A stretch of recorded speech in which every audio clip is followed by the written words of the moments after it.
हमारी जो टीम है वो 210 रन भी अगर चेज नहीं करती तो सिलेक्शन के ऊपर तो बहुत सारे सवाल उठते हैं। पाकिस्तान की जो टीम है ना वो इन रियलिटी में बहुत वीक टीम है, यंग टीम है। खासतौर पर बॉलिंग जो है पाकिस्तान की वो काफी वीक है। इस टेस्ट मैच में तेज बॉलर नहीं है आपके पास, ऐसे बॉलर नहीं है जो आपको बाउंसर में ड्राइव। मोहम्मद अब्बास ने पिछले मैच में बहुत ज्यादा आउट किए, लेकिन हमने मोहम्मद अब्बास को ड्रॉप कर दिया। अब इमामुल हक ने एक मैच में एक इनिंग्स में रन किए, उसके बाद मुसलसल जो है वो स्ट्रगल कर रहा है। ये तब्दीलियां जो हैं ये क्या करनी चाहिए थी? अब्दुल्ला शफीक को क्या आप पहले कंसीडर नहीं कर सकते थे प्लेइंग 11 में? पाकिस्तान में तो पहले से ही चल रहा है कि सिलेक्शन में जो होता है कि हर जो बड़ा ओहदेदार होता है ना उसके फेवरेट्स होते हैं। इतनी यंग एज में अगर आप फास्ट बॉलर को खिला देते हो ना, आप उसका कैरियर रिस्क पे जा रहे हो। सब वेस्ट इंडीज की ऐसी पिच पे जहाँ पे बॉल इतना कुछ हो नहीं रहा, मुझे नहीं समझ में आता कि आपने यंगस्टर खिलाना था तो वो अली लड़का जो था फास्ट बॉलर।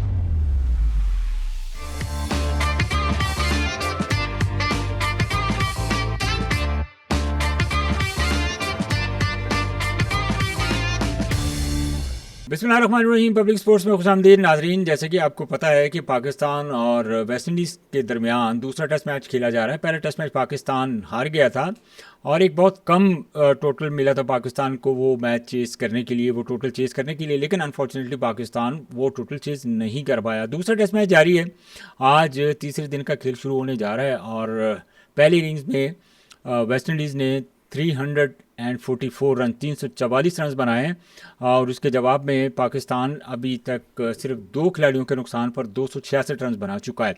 बड़ी एक इंटरेस्टिंग सिचुएशन बन गई है। अगर विकेट की बात करें तो हमें ब्रेक भी नज़र आ रहा है, लेकिन फास्ट बॉलर्स को इतनी कोई खातर ख्वाह हेल्प हमें मिलती हुई नज़र नहीं आ रही, चूँकि वेस्ट इंडीज़ की जो कंडीशंस हैं वो बड़ी मुश्किल होती हैं।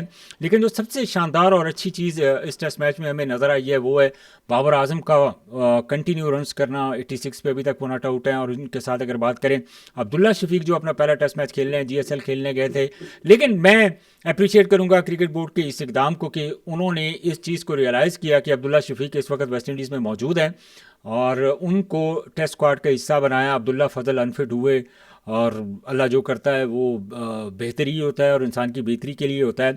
ऐसा उनको गोल्डन चांस मिला, अपॉर्चुनिटी मिली। अब्दुल्ला शफीक 107 रन पर नॉट आउट है। सो देखना ये है कि अब इस मैच का फैसला क्या पाकिस्तान के हक में आता है या दूसरी इनिंग्स में पाकिस्तान फिर जो है वो उसी तरह स्ट्रगल करेगा जिस तरह पिछले 8-9 टेस्ट मैचेस की चौथी इनिंग्स में पाकिस्तान स्ट्रगल कर रहा है। आज के इस टेस्ट मैच के ऊपर बात करने के लिए मेरे साथ मौजूद हैं फॉर्मर टेस्ट क्रिकेटर, बड़े बेहतरीन wicket keeper Atiq Zama, England से हमें ज्वाइन कर रहे हैं। माहिराना राय उनसे जानते हैं क्योंकि वो बहुत करीब से इन सारी चीज़ों को अच्छे तरीके से एनालिसिस कर सकते हैं। अतीक भाई से पूछते हैं। अतीक भाई बहुत शुक्रिया आपके टाइम का। अतीक भाई मैं जानना चाहूँगा कि अच्छा, सबसे पहले अगर हम बात करें पाकिस्तान और वेस्ट इंडीज़ के टेस्ट की, उसकी तरफ भी आते हैं, लेकिन मेरा जो पहला सवाल है आपसे एज ए टेस्ट क्रिकेटर, आप मुझे ये बताइए कि पाकिस्तान की अगर ओवरऑल अगर हम रिकॉर्ड देखें तो मेरा ख्याल है कोई 8-9 ऐसे टेस्ट मैचेस हो चुके हैं जहां पे पाकिस्तान चौथी इनिंग्स में बहुत स्ट्रगल करता है, तो इसकी क्या वजह समझते हैं आप? देखिए, चौथी इनिंग टेस्ट मैच की जो होती है वो हर टीम मोस्टली स्ट्रगल करती है क्योंकि ऑब्वियसली पिच वॉर्न हो चुका होता है। पिच का जो बिहेवियर है वो मोस्टली टेस्ट ग्राउंड में बहुत चेंज होता है, सिग्निफिकेंटली चेंज होता है। स्पिन शुरू हो जी जाती है, जी। पिच टूट जाता है, बॉल का बाउंस चेंज होता है, तो सारी चीजें होती हैं। और वेस्ट इंडीज की टीम, और वेस्ट इंडीज में ये सिचुएशन काफी खतरनाक होती है क्योंकि उनकी जो पेस बॉलिंग है वो बहुत स्ट्रांग है। 90 माइल्स हम्म। पर आवर के बॉलर्स हैं। जब उनका बॉल अनइवन बाउंस होगा, जब बॉल लो रहना शुरू हो जाएगा, तो पाकिस्तान के लिए मसला हो सकता है। और इस टेस्ट मैच में भी पाकिस्तान के लिए मसला हो सकता है। कोई ऐसे पाकिस्तान की सिचुएशन इस वक्त बहुत अच्छी है, मगर उनको इस चीज को बहुत सीरियस लेना पड़ेगा क्योंकि जो बैट्समैन साइड खेल रहे हैं उनको चाहिए कि उनको उस इनिंग को लंबी इनिंग में कन्वर्ट करें। अब्दुल्ला शफीक ने 100 किया तो टारगेट होना चाहिए कि 150 करे, फिर 150 के बाद 200 करे, बाबर 100 करे, फिर बड़ा बड़ा 100 करे। जितनी आप पहली इनिंग की अरे लीड लंबी लेंगे ना, वो आपके लिए एडवांटेज बनेगा इस टेस्ट मैच में। अच्छा अतीक भाई, मुझे ये बताएं। अब देखिए, अब मैंने चौथी इनिंग्स की बात आपसे पहले मैंने सवाल ही इसीलिए ये पूछा है कि अगर आप एवरेज निकालें तो पाकिस्तान की जो चौथी इनिंग्स की एवरेज है वो तकरीबन 98 बनती है। तो आप अंदाज़ा करें, अब ऐसे तो नहीं हो रहा। हो सकता कि अब जिस तरह हमने देखा कि पिछले मैच में सिर्फ 210 रन का टारगेट था और अगर हमारी जो टीम है वो 210 रन भी अगर चेज़ नहीं करती तो सिलेक्शन के ऊपर तो बहुत सारे सवाल उठते हैं। आप क्या कहेंगे इसके बारे में? देखिए, पाकिस्तान की जो टीम है ना वो इन रियलिटी में बहुत वीक टीम है और यंग टीम है। और खासतौर पर बॉलिंग जो है पाकिस्तान की वो काफी वीक है इस टेस्ट मैच में। हम्म। आपके पास तेज बॉलर नहीं है, आपके पास ऐसे बॉलर नहीं है जो आपको बाउंसर में डराए। देखिए मैंने भी फर्स्ट क्लास क्रिकेट काफी खेली है, टेस्ट क्रिकेट खेली है। हम जब फर्स्ट क्लास क्रिकेट खेलते थे तो हर टीम के पास तकरीबन 2 से 3 बॉलर ऐसे होते थे जो 85 प्लस और 90 की गेंद करते थे। उसमें आपके पास ये हम्म। डिसएडवांटेज होता है, बैट्समैन के बॉलर को ये एडवांटेज होता है कि वो दो तगड़े बाउंसर कर सकता है। तो वो जो दो बाउंसर होते थे ना, वो बैट्समैन के जहन में मेंटली गर्दिश कर हम्म। रहे होते हैं पूरे 6 बॉलों के अंदर। तो अब जिस तरह अब्बास है और दूसरे बॉलर हैं अली हैं, और दूसरा बॉलर जो अभी अब्बास तो नहीं खेल रहा टेस्ट मैच में, वो 134 की पेस से गेंद कर रहे हैं मोस्टली ना, 134 या 130 के अंदर। जी 136 137 पे हमारी जो तेज बॉलिंग है वो हो रही है। हाँ, तो लेकिन वो उसमें बैट्समैन आगे की बॉलों के लिए तैयार होता है, उसको पीछे की बॉल को आगे फ्रंट फुट पे ही पुल मार देते हैं टेक्निकली, ये बैट्समैन इतना उनके पास टाइम होता है। तो पाकिस्तान की जो बॉलिंग है वो थ्रेड नहीं है इन पिचों के लिए। वेस्ट इंडीज की हम्म। बॉलिंग ने आपको आपको फुटवर्क को ना आपके डिस्ट्रॉय कर दिया, क्योंकि दो बाउंसरों के चक्कर में आपको पता नहीं चला किस बॉल पे आगे जाना है किस बॉल पे पीछे जाना है। तो पाकिस्तानी प्लेयर्स का फुटवर्क जो है ना वो बहुत ही क्वेश्चनेबल है। लकीली इस टेस्ट मैच में एक ऊपर से जब हम्म। रन होते हैं ना तो आपकी सिचुएशन अच्छी होती है। अब्दुल्ला शफीक ने बहुत एक्स्ट्राऑर्डिनरी इनिंग खेली, उसके साथ बाबर ने अपना वो एक पुराना बाबर वाली झलक दिखाई है। तो ये सिचुएशन को अभी कंट्रोल करना चाहिए। और मैं अभी भी बोलूंगा कि पाकिस्तान टीम की जो वीकनेस है, जब नया बॉल आएगा ना दूसरा, तो उसमें जो है ना प्रॉब्लम्स आ सकती हैं। 1-2 विकेटें गिर गई, पाकिस्तान की जो डेप्थ है बैटिंग की वो नहीं है। 5 नंबर के बाद 6 नंबर के बाद पाकिस्तान के पास जी। ऐसा बैट्समैन कोई है नहीं कि जो 50 रन करके दे या 30 के रन की इनिंग खेले, वो फिर हाईलाइट्स हो सकती हैं पाकिस्तान की। अच्छा अतीक भाई मुझे ये बताएं, अब देखें जिस तरह मैं सिलेक्शन की बात करूंगा, अब मोहम्मद अब्बास ने जो, चलें इस टेस्ट स्क्वाड की बात करते हैं कि मोहम्मद अब्बास ने अब पिछले मैच में बहुत ज़्यादा आउट किए, लेकिन हमने मोहम्मद अब्बास को ड्रॉप कर दिया। अब इमामुल हक ने एक मैच में एक इनिंग्स में रन्स किए, उसके बाद मुसलसल जो है वो स्ट्रगल कर रहा है। अब ये जो तब्दीलियां थी जो हमें नज़र आ रही हैं कि अब्दुल्ला शफीक को, एक टेक्निकली बहुत अच्छे प्लेयर हैं, हमेशा हमने देखा है चाहे वो 50 ओवर की क्रिकेट हो चाहे वो टेस्ट क्रिकेट हो, जब भी वो खेलते हैं चाहे डोमेस्टिक हो फर्स्ट क्लास हो, मोस्ट ऑफ टाइम हमें वो परफॉर्म करते हुए नजर आए। ये तब्दीलियां जो हैं ये क्या करनी चाहिए थी? अब्दुल्ला शफीक को क्या आप पहले कंसीडर नहीं कर सकते थे प्लेइंग 11 में, आप जबकि वो वेस्ट इंडीज में मौजूद थे?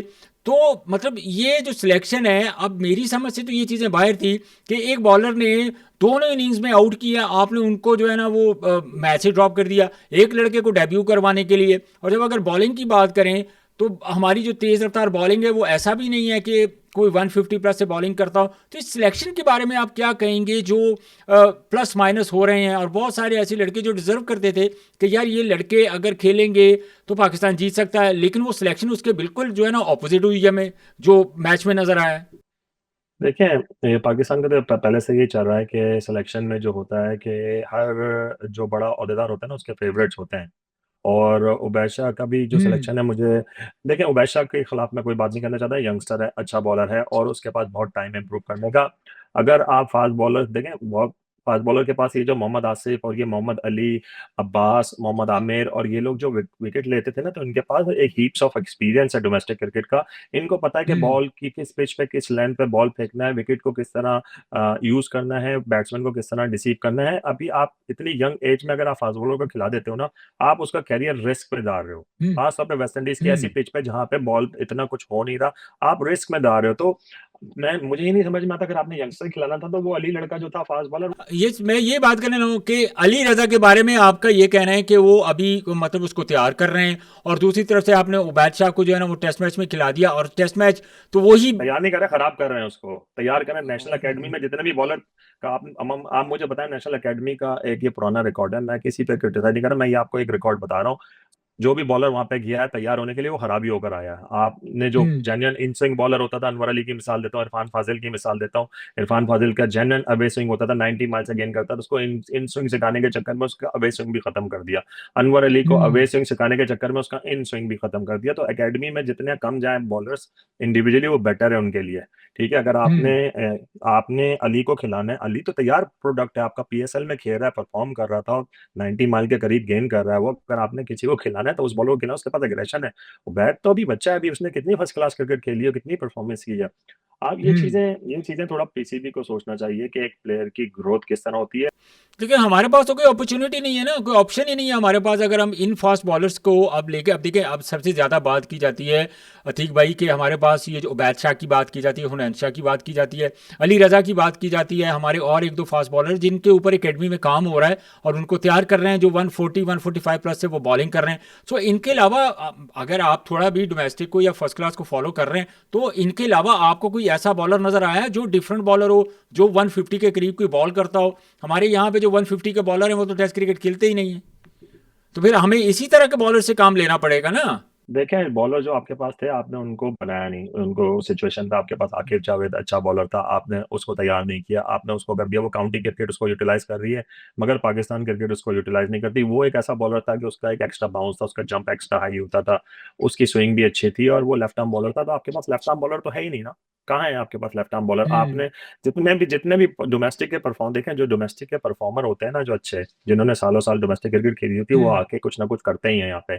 आप उसको देख लें, हम्म। मोहम्मद अली को देख लें, वो डोमेस्टिक में ये पक्का आया है ना, इसको पता है गेंद कहाँ करनी है। हम्म। इसने बाउंसर पे, इसी विकेट पे, मुर्दार विकेट पे बाउंसर पे आउट कर दिया ना एक प्लेयर को, उसको पता था कि मैंने इसको किस तरह आउट करना है।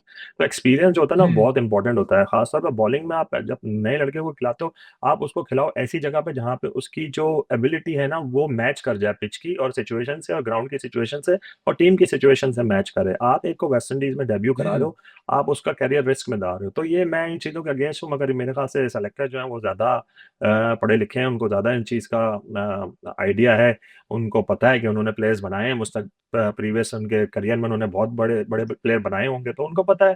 तो उनको करने दें, ठीक है। मगर मेरा जहाँ तक मेरी ओपिनियन है, ये बिल्कुल गलत तरीका अच्छा, है इस तरह किसी यंगस्टर। आप इस बात से इत्तेफाक करते हैं, आप इस बात से अतीक भाई इत्तेफाक करते हैं एज ए टेस्ट क्रिकेटर, मुझे बताएं कि जब आप किसी यंगस्टर्स को कोई अपॉर्चुनिटी देते हैं, और टेस्ट क्रिकेट स्पेशली अगर रेड बॉल क्रिकेट में लेके जाते हैं, तो क्या उस यंगस्टर से, उस परफॉर्मर से होम कंडीशंस में आप उसको अगर अपॉर्चुनिटी देते हैं, कॉन्फिडेंस आता है, या आप अवे जो दूसरे ममालिक में उनको जब चांस देते हैं उस वक्त उनके अंदर कॉन्फिडेंस आता है? क्या कहेंगे आप? होम का एडवांटेज हमेशा होता है, मगर होम पे हम जिस तरह की पिचेस बना रहे हैं ना, उसमें फास्ट बॉलर को ना ही खिलाएं तो बेटर है। क्योंकि आप उनका करियर, उनकी है ना, उनका पूरा जो है ना, उनकी फिजिक तबाह कर देंगे, उनकी बैकें उड़ जाएंगी, उनकी हैमस्ट्रिंग उड़ जाएंगी, क्योंकि पिचों में जाने नहीं है। आप टर्निंग विकेट बना रहे हम्म। हैं, आप ड्राई पिचेस हम्म। बनाते हैं ताकि स्पिनर डोमिनेट करे। तो बेटर इन लोगों के लिए, इन बॉलर के लिए ये है कि देखा, अगर उबैद को खिलाना था तो इंग्लैंड की कंडीशन में खिलाते हैं, वहां चांस लेते हैं, ठीक है। चले, हम्म। यहाँ पे एक खिला दिया, होपफुली मैं विश करता हूँ, वो अच्छा बॉलर है, मुझे उसके कोई पर्सनल इशू नहीं है उसके साथ, मगर मुझे उसकी जो डेवलपमेंट है उस पर थोड़ा सा डाउट है कि ये इसको किस तरीके से, सही तरीके से इसको डेवलप करते हैं। अगर आप देखें, मसला ये है कि कोचेस और जो एक्सपीरियंस कोचेस होते हैं ना, जिन्होंने इस लेवल पे काम किया होता है, जिन्होंने प्लेयर्स को अपने करियर में डेवलप किया होता है, उनको पता होता है कि प्लेयर्स को किस वक्त खिलाना है, उसको किस तरह यूज करना है, उसको कितने हम्म। स्पेल्स कराने हैं डे में, कब गेंद करानी है, कौन से वक्त में वो अफेक्टिव होता है। तो ये सारी चीजें एक्सपीरियंस से आती हैं। कप्तान और कोच का एक्सपीरियंस इसमें बहुत मैटर करता है प्लेयर की डेवलपमेंट में। होपफुली ये लोग इसको अच्छे तरीके से मैनेज करें। अच्छा, अब अतीक भाई मुझे ये बताएं कि इमाम उल हक की अगर बात करें, मैंने जैसे पहले जिक्र किया कि एक मैच, एक इनिंग्स में उन्होंने रन्स किए, उसके बाद हमने देखा जिस तरह वो बैक फुट पे जाके खेल रहे हैं। अगर शुमार जोसेफ की बात करें, सील्स की बात करें, जितनी तेज़ रफ्तारी के साथ वो बॉलिंग कर रहे हैं, नज़र तो हमें 140 तक वो बॉलिंग करते हुए नज़र आ रहे हैं, लेकिन मोस्टली उन्होंने बाउंसर किए हैं। ज़ाहिर है बैक फुट पे जाते हैं, लेकिन बाउंसर को खेलने का उनके पास मुझे कोई प्लान नज़र नहीं आ रहा। वो सरप्राइजिंगली, वो आप देखें कि वो इस तरह आउट हो रहे हैं जिस तरह मतलब लाइक अ न्यू गाय, जिस तरह आके वो इंटरनेशनल क्रिकेट में वो खेलता है। हालांकि काफ़ी सीनियर प्लेयर हैं, लेकिन उसके बाद अगर मिडिल ऑर्डर की बात करें तो रजवान भी मुसलसल इसी तरह जो है ना वो स्ट्रगल कर रहे हैं। सलमान अली आगा की अगर बात करें तो बहुत ज़्यादा उम्मीदें होती हैं सलमान अली आगा से कि वो परफॉर्म करेंगे, लेकिन नहीं कर पाए। क्या यहाँ पे मसाइल हैं इनको, हमारे इन बैटर्स को, कि वो इतना बैक फुट पे जाके इतना वो समझ में नहीं आ रहा। वो पंजाबी च कहते ने पता नहीं जिमें पता नहीं की सुटन है, जिसकी वजह तो उन्हें को बल्ले च गेंद नहीं वजन डई। क्या आपने जज किया इन सारे बैटर्स को बैटिंग करते हुए? देखें, मोस्टली जो प्लेयर है ना पाकिस्तान के, उनके सबके टेक्निकल इश्यूज हैं। अब इमाम की मैंने इसीलिए स्पेशली बात की है। हाँ, तो इनके सबके टेक्निकल इशू हैं। इनका जो बल्ला होता है, इनका बल्ला ऑटोमेटिकली जो आता है ना, स्लिप्स की तरफ से आता है, तो एक बैट और पैड के दरमियान ये लोग गैप क्रिएट करते हैं, इनका बैक शोल्डर ओपन हो जाता है, जिसकी वजह से इनकी जो विकेट और पैड जो है ना वल्नरेबल हो जाते हैं। बाबर के साथ भी यही इशू हम्म। है, आगा हम्म। सलमान के साथ भी यही इशू है, मोस्टली प्लेयर्स के साथ यही इशू है। टेक्निकली थोड़ा सा ये लोग वीक हैं। 75 to 80 के जो बॉलर्स होते हैं उनके खिलाफ ये मैनेज कर लेते हैं चीज़ों को। जहाँ 85 प्लस बॉलर आते हैं वहाँ पे इनके साथ प्रॉब्लम शुरू हो जाता है। मेंटल इश्यूज भी हैं, क्योंकि देखिए प्लेयर वो अच्छा होता है जो रेजिलियंस जिसके अंदर हो, जिसको पता हो कि बाउंसर पे पीछे जाने के बाद अगली आगे की गेंद पे मैंने आगे भी किस तरह जाना है। रिजवान को भी आप हम्म। उठा के देख लें, पाँव नहीं चल रहे उन लोगों के, पाँव क्रीज के अंदर ही रह जाते हैं, सिर्फ हाथ चल रहे होते हैं, सिर्फ हाथों से रन नहीं होते। आपका जिस हम्म। दिन लक होती है उस दिन आप रन कर लेते हैं, मगर आपने अपना पूरी बॉडी का कॉम्बिनेशन बनाना होता है। एक एलीट प्लेयर की मूवमेंट स्किल होती है जिसमें आपने अपने पैड्स को, अपने पाँव को लेके जाना पड़ता है गेंद की तरफ, उसी पाँव का फॉरवर्ड प्रेस करके बैकफुट पे एक अच्छा खेलते हैं। तो ये पाकिस्तान की जो है ना प्रॉब्लम्स हैं। अब मैं इन लोगों के जो प्री मैच वार्म अप्स देखता हूँ, इतने आसान आसान वार्म अप्स होते हैं, इन लोगों की नेक्स्ट सेशन देखता हूँ बहुत आसान होता है, ये अपने कंफर्टेबल जोन के अंदर प्रैक्टिस करते हैं। तो उनको चाहिए कि जिस मैच की सिचुएशन है, जिस तरह के बॉलर्स आएंगे आगे पीछे की, आपको प्रैक्टिस होनी चाहिए। आपकी बॉडी खुद ही चलनी चाहिए, आपकी मसल मेमोरी क्रिएट हो जाती है ना, कि आपकी गलत टेक्निक में क्रिएट हो जाती है तो वो गलत ही रहेगी, वो सही नहीं हो सकती। आप कुछ भी कर लो उसको, आप उसके लिए आपको वॉल्यूम करना पड़ता है, आपको प्रैक्टिस में आपने रेलिवेंट प्रैक्टिस करनी होती है। मगर मैंने देखा इन लोगों की प्रैक्टिस बहुत आसान होती है, ये लोग बहुत आसान तरीके से अपने आप को प्रैक्टिस करके फिर मैचेस में टोटली टैलेंट बेस पे पाकिस्तान के प्लेयर खेल रहे हैं इस वक्त। अतीक भाई, इसमें एक और चीज़ भी ऐड करें। अब आप देखें, मैं मैच के ऊपर इसलिए ज़्यादा फोकस कर रहा हूँ क्योंकि ज़ाहिर है मैच चल रहा है और हमें बड़ी उम्मीद है। जिस तरह अब बाबर और अब्दुल्ला शफीक बैटिंग कर रहे हैं, आना है बैटिंग के लिए, सलमान आगा ने आना है, रिजवान ने आना है, फिर उस्मान है। तो आप क्या समझते हैं कि पाकिस्तान की राइट नाउ जो सिचुएशन है, इसको देखते हुए आपको लग रहा है कि अगर आज का दिन पाकिस्तान के हक में हुआ और पाकिस्तान कितना को रन्स बना ले, जो आप समझते हैं कि पाकिस्तान को इतनी को लीड दे दे, तो पाकिस्तान जो है वो वेस्ट इंडीज़ को काबू कर सकता है? देखिए पाकिस्तान को इस वक्त सिचुएशन ऐसी है कि यहाँ पे पाकिस्तान को इतनी लीड लेनी चाहिए कि इनिंग्स से डिफीट देने का इनको सोचना चाहिए। देखिए अभी कितने ओके। 100 रन पीछे रह गए हैं, 100 रन के करीब रह गए हैं, ठीक है ना। ये जी जी। 100 रन बाबर और अगर अब्दुल्ला ने खुद ही ने क्रॉस कर ली, उसके बाद पाकिस्तान के पास चांस है कि आप 150 पौने 200 रन की उनको लीड चढ़ाओ, कोशिश करो उसी के अंदर आउट करने के, उसी के अंदर आउट करने के लिए। अगर हम्म। पाकिस्तान का कलेप्स होने लगने में टाइम नहीं लगता, हमेशा पाकिस्तान की जो बैटिंग है ना, आखिरी के 5 प्लेयर तो कंप्लीटली जो है वो यूजलेस है, वो सपोर्ट ही कंट्रीब्यूट करते ही नहीं है। आप देखें वेस्ट बिल्कुल इंडीज के ऐसे जितने ही। पहले पहले टेस्ट में उनके फास्ट बॉलर ने दोनों इनिंग में जाके कंट्रीब्यूट किया, 30 प्लस 40 प्लस। ये तो हमारा रिकॉर्ड रहा है अतीक भाई। ये तो हमारा रिकॉर्ड रहा है कि जब भी हम चाहे वो साउथ अफ्रीका के खिलाफ खेल रहे हैं, चाहे वेस्ट इंडीज़ के खिलाफ खेल रहे हैं, चाहे और किसी मुल्क के खिलाफ हम खेल रहे हैं, जब उनकी टेल एंडर आती है तो हमने वो 70-80 रन, 100 रन जो है वो हमने करवाने होते हैं।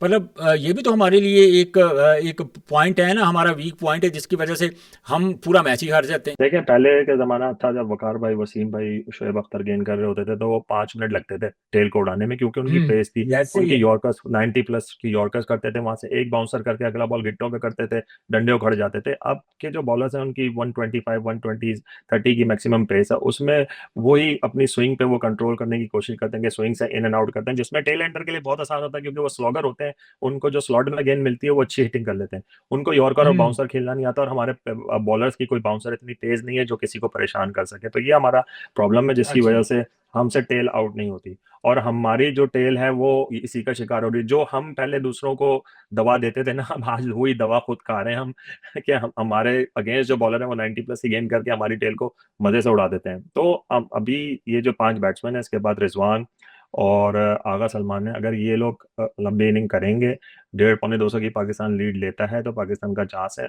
वरना फोर्थ इनिंग में कुछ पता नहीं होता, क्योंकि बैटिंग में आप देख लेना, हमारा कोई बैट्समैन ऐसा नहीं जिसने दो टेस्ट की दोनों इनिंगों में कंसिस्टेंट रन किए हैं। 0 पे आउट हो जाते हैं, फिर दूसरी में कम पे आउट हो जाते हम्म। हैं। तो ये पाकिस्तान को बहुत कॉन्सेंट्रेट और फोकस के साथ इस टेस्ट मैच को लेना पड़ेगा, और ये बहुत अच्छा चांस है। एक स्ट्रॉन्ग पोजीशन है, डोमिनेट किया हुआ टेस्ट मैच को, तो कंप्लीटली डोमिनेट करें अगले 2 दिन तक, तो इंशाल्लाह पाकिस्तान अच्छा। मैच जीतेगा। ये एक पिछले मैच की अगर मैं बात बताऊं, जिस तरह बाबर आजम ने अकेले ने 50 रन बनाए, वो एक एंड पे खड़े रहे, ठीक है, मर्दे मैदान साबित होने की उन्होंने बड़ी कोशिश की, लेकिन वो कामयाब नहीं हुए। इसमें बड़ी उन्होंने एफर्ट की, मेहनत की। लेकिन क्या आपको लगता है कि जो चौथी इनिंग्स की जो विकेट की कंडीशन होगी, जाहिर है अभी से इतना बॉल ब्रेक हो रहा है, हम देख रहे हैं जो वरीकैन जिस तरह की बॉलिंग कर रहे हैं, अगर उनके फास्ट बॉलर्स को देखें तो वो बड़ी ख़तरनाक बॉलिंग कर रहे हैं, दोनों तरफ गेंद उनका अंदर बाहर रिवर्स सब कुछ हो रहा है। हमारे जो स्पिनर्स हैं वो टोटली इस वक्त रिलाई कर रहे हैं साजिद खान के ऊपर। उस्मान को हमने डाला है टीम में, लेकिन वो उस तरह की परफॉर्मेंस नहीं हो रही।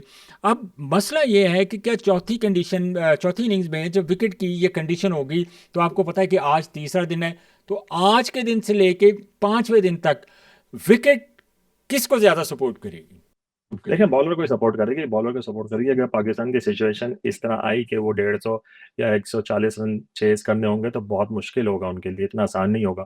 तो इसीलिए मैं कह रहा हूँ कि ये जो इनिंग में हमने डोमिनेट किया हुआ है, इसको कंप्लीटली डोमिनेट करके बड़ी से बड़ी लीड लें, ताकि पाकिस्तान को दूसरी इनिंग में बैटिंग करने की जरूरत ना पड़े। इसी में आप वेस्ट इंडीज को तीसरी इनिंग में आउट कर लो। तो ये पाकिस्तान के पास चांस है और ये पॉसिबल है कि यही होगा। अच्छा, इंग्लैंड हमने 3 टेस्ट मैचेस की सीरीज़ खेल ली है। क्या अगर इस जीत को, अगर अगर अल्लाह करे हम ये टेस्ट मैच जीते हैं, तो ये जो हमारा अगर ये हम टेस्ट जीतना है, सो ये कितना एतमाद पैदा करेगा हमारे प्लेयर्स के अंदर जब वो इंग्लैंड की सरजमीन पे खेलेंगे? क्योंकि वहाँ की जो इंग्लैंड की टीम की बात की जाए तो वो तो वेस्ट इंडीज़ से कहीं बेहतर है। फास्ट बॉलिंग की बात करें, उनके बैटर्स की बात करें, और जितना वो टेस्ट क्रिकेट को मैक्सिमम, वो बहुत ज़्यादा टेस्ट क्रिकेट खेलते हैं, तो वो हमारे पाकिस्तान टीम के लिए क्या इससे बड़ा इम्तिहान साबित हो सकता है? ऑब्वियसली वो उसमें तो ऑब्वियसली इंग्लैंड फेवरेट है, क्योंकि इंग्लैंड की कंडीशंस डिफरेंट है। यहाँ पे ड्यूक का बॉल इस्तेमाल होता है, बॉल स्विंग होता है, बॉल सीम होता है। पाकिस्तान के लिए बहुत मुश्किल होगा यहाँ पे, मगर हमारे जो बॉलर्स हैं अब्बास और अली, इनके लिए भी बहुत एडवांटेज होगा कि उनको सपोर्टिंग विकेट मिलेंगी जहाँ पे ये ट्रबल कर सकते हैं। तो ऑल्दो के सीरीज बहुत मुश्किल है, मगर इंग्लैंड इतना आसानी नहीं लेगा पाकिस्तान को। गलती नहीं करेगा कि सिर्फ बॉलिंग विकेट बना के रिलाई कर ले, कि अपने बॉलर्स पे रिलाई कर ले। पाकिस्तान के बॉलर्स भी उनको उस विकेट पे उड़ा सकते हैं। तो पाकिस्तान को ये मैच जीतना जरूरी है। ऑब्वियसली जब आप मैच जीतते हैं आपका कॉन्फिडेंस हाई होता है, जीतने से कॉन्फिडेंस हाई होता है, और वो आपके लिए एक एक्स्ट्रा एडवांटेज होता है कि जब आप अवे मैच कोई जीतते हैं। तो होपफुली पाकिस्तान ये मैच जीते, और इस जीतने के बाद आके इंग्लैंड में उसी कॉन्फिडेंस के साथ अपना बेस्ट है। मुश्किल होगा मगर नामुमकिन नहीं है। पाकिस्तान ने टेस्ट मैचेस जीते हैं यहाँ पे भी, इंग्लैंड में और लीड्स में। पाकिस्तान की जो है स्पेशली पाकिस्तान की परफॉर्मेंस अच्छी होती है। तो hope for hmm. The best. बाकी आपको पता है बहुत अनप्रेडिक्टेबल प्रेडिक्टेबल साइड है पाकिस्तान। बिल्कुल, हमने देखा है बहुत सारे मैचेस में, हमने ऐसे देखा है कि एक लम्हे पे ऐसे लग रहा होता है जैसे पाकिस्तान ने वन साइडेड जो है ना ये मैच जीत जाना, लेकिन एक ऐसा लम्हा हमारी नज़रों से गुजरा है। और मैंने आपको 8-9 मैचेस की टेस्ट मैचेस जो हमारी चौथी इनिंग्स की जो परफॉर्मेंस थी, वो जो जो एवरेज मैंने आपको बताई है 98, और जो परफॉर्मेंस थी वो हमने देखी है कि हम जीते हुए मैचेस, बहुत सारे ऐसे मैचेस हैं जो हम हारे हैं। अतीक भाई, बहुत शुक्रिया आपके टाइम का।